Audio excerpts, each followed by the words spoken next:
हिंदू नववर्षानिमित्त दिनांक 30 मार्च रोजी पंतप्रधान नरेंद्र मोदी यांनी नागपूर येथे राष्ट्रीय स्वयंसेवक संघाच्या मुख्यालयास अर्थात रेशीम बागेस भेट दिली. संघ मुख्यालयात जाणारे पंतप्रधान नरेंद्र मोदी हे दुसरे स्वयंसेवक पंतप्रधान ठरले. यापूर्वी 27 ऑगस्ट 2000 रोजी तत्कालीन पंतप्रधान अटल बिहारी वाजपेयी आणि उपपंतप्रधान व गृहमंत्री लालकृष्ण अडवाणी यांनी संघ मुख्यालयास भेट दिली होती.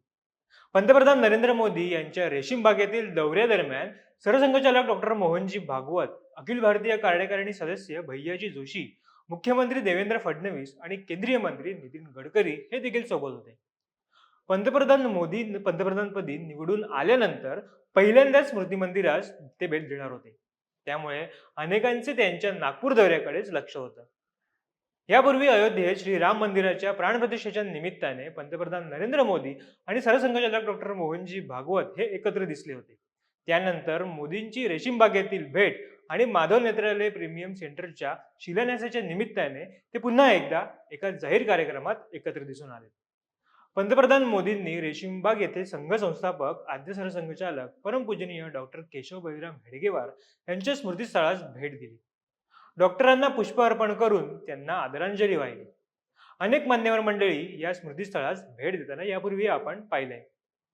आजच्या व्हिडिओमध्ये आपण याच स्मृतीस्थळाबाबत आणि रेशीमबाग कार्यालयाविषयी जाणून घेणार आहोत. नमस्कार, मी ओंकारमय, कॅमेरा आहे रिद्धेश कदम. या संकुलाचा परिसर एकूण 7 एकरचा आहे.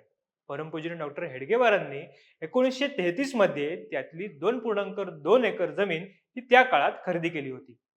1925 मध्ये संघाची स्थापना झाल्यानंतर 1928 पासून येथे शिबिर किंवा संघ शिक्षा वर्ग हे होऊ लागले. या दरम्यान येणाऱ्या स्वयंसेवकांच्या राहण्याची व्यवस्था व्हावी म्हणून मोठी वसतिगृह म्हणजे डॉर्मेटरी हॉल हे सुद्धा या ठिकाणी उपलब्ध आहे. एका हॉलमध्ये 25 स्वयंसेवक राहतील इतकी क्षमता आहे.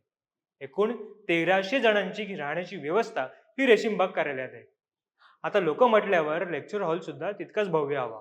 त्यामुळे 15,000 स्क्वेअर फीटचा लेक्चर हॉल म्हणजे ज्याला आपण सभामंडप म्हणू, हा या ठिकाणी आहे, जिथे 2000 लोक सहज बसू शकतात.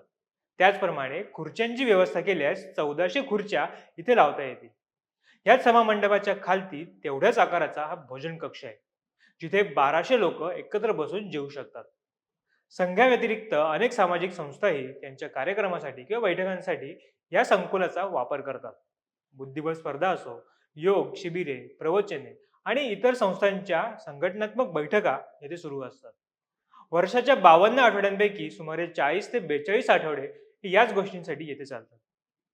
याच ठिकाणी परमपूजनीय डॉक्टर हेडगेवार आणि नंतर परमपूजनीय श्री गुरुजींचे अंत्यसंस्कार करण्यात आले होते.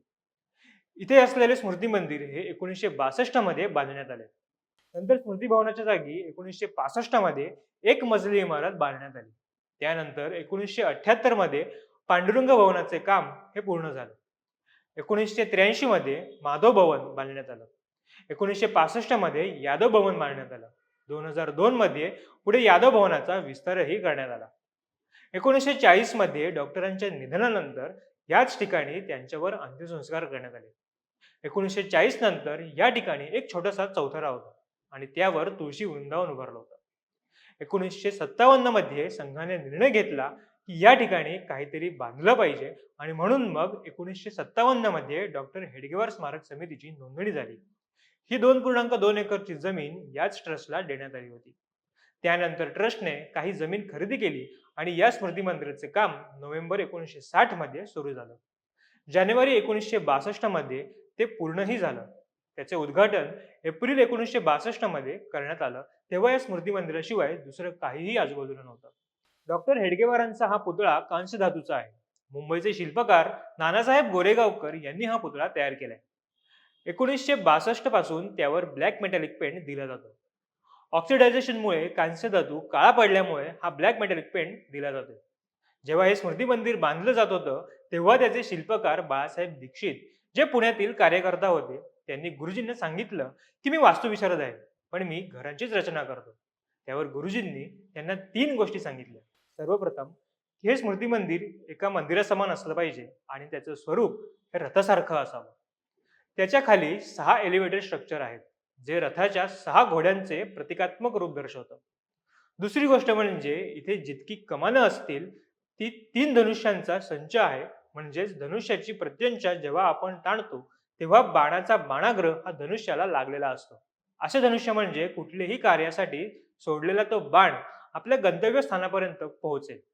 तिसरी गोष्ट अशी की या तिघांच्या खाली शेषनागाची प्रतिकृती ही बनवण्यात आली आहे. स्मृती मंदिराच्या निर्मितीवेळी एकूण 17 प्रांत होते.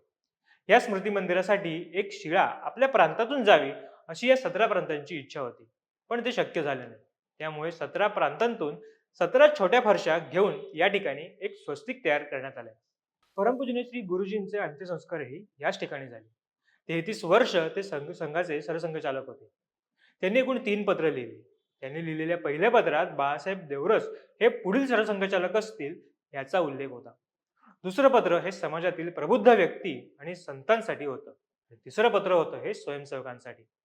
बाळासाहेब देवरस जेव्हा सरसंघचालक झाले तेव्हा त्यांनी सर्वप्रथम 2 महत्वाच्या गोष्टींचा उल्लेख केला. एक, माझ्यासह कोणत्याही सरसंघचालकांचे अंतिम संस्कार या ठिकाणी पुढे होणार नाहीत. या जागेला सरसंघचालकांच्या स्मशानभूमीचे किंवा राजघाटाचे स्वरूप देऊ नये. ज्या ठिकाणी सामान्य लोकांवर अंत्यसंस्कार केले जातात त्याच ठिकाणी त्यांचे अंतिम संस्कार केले जातील. दुसरी गोष्ट, संघाच्या कोणत्याही कार्यक्रमात 2च फोटो असतील. एक परमपूजनीय डॉक्टर हेडगेवार आणि दुसरे श्री गुरुजी. तिसरी प्रतिमा असते ती भारत मातेची किंवा छत्रपती शिवाजी महाराजांची. ही 3 छायाचित्रे संघाच्या कोणत्याही कार्यालयात आपल्याला पाहायला मिळतील. श्री गुरुजींचे जीवन हे यज्ञाच्या रूपाने ऋषितुल्य जीवनासारखं होतं. त्यामुळे जेव्हा जेव्हा त्यांच्या जीवनाचे चित्र मांडलं जातं तेव्हा त्यांचे यज्ञात आहुती देतानाचे दृश्य हे डोळ्यासमोर येतच. म्हणूनच ही यज्ञवेदी पुढे निर्माण झाली.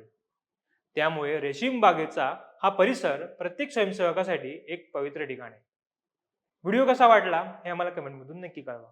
व्हिडिओ आवडल्यास आमच्या फेसबुक पेजला लाईक आणि यूट्यूब चॅनलला सबस्क्राईब करायला विसरू नका. तुर्तास धन्यवाद.